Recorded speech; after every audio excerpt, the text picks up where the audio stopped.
Here are my top 5 pros and 3 cons about Garmin Epix Gen 2 Pro. I used it for almost 1 year, daily for walking, running, cycling and sleeping. On average, I walked 14,000 steps daily, totaling over 4.5 million steps. Quite impressive. I climbed 500 floors, ran nearly 300 kilometers and slept just a bit less than 7 hours. And here I'd say it's definitely room for improvement. In this video I'll explain why this watch is awesome, but also why it is not perfect. But first let's see how this watch held up over the year, whether it is scratched, bent and so on. This is 47mm AMOLED watch, doesn't have a sapphire screen, just a regular glass, but with a good screen protector. The watch is almost flawless after a year. Just a few edge scratches from bumps. So my recommendation is to buy the cheaper version of the watch and cover it with a screen protector. This will save you money, and I guarantee that if you apply the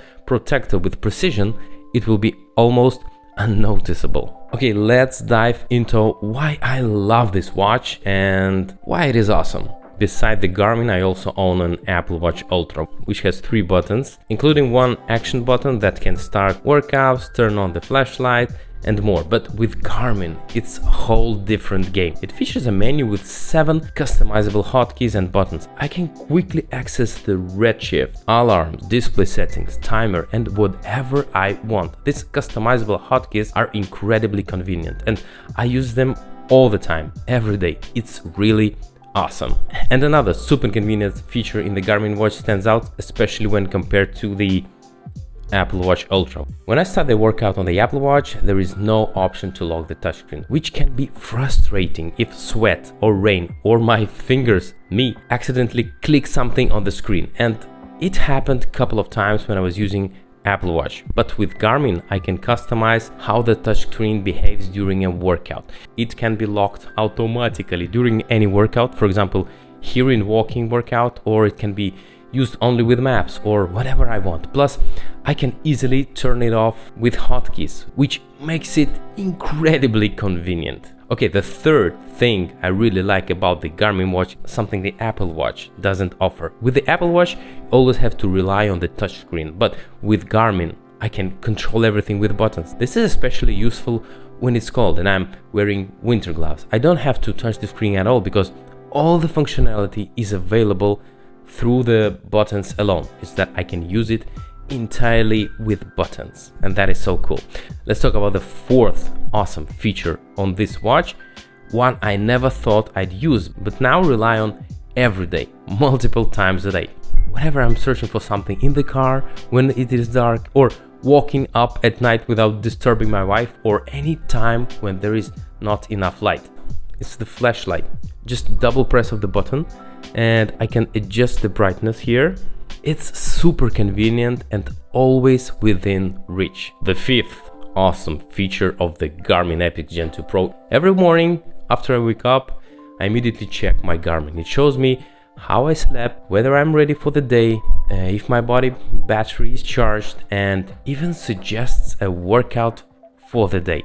It's like having a personal assistant on my wrist, keeping me prepared and informed from the moment when I wake up. Alright guys, let's talk about why this watch isn't always so awesome. Here's one of the most frustrating things I've noticed in daily use. Check this out. You've probably noticed the interface on the Garmin can be pretty laggy. I've experienced noticeable lag or slow response times when navigating through menus or switching between apps. For a device that costs over $700 or euros, this is really disappointing. A premium watch like this should perform smoothly without these freezes. It just shouldn't be like that. I wore the Garmin Apple Watch.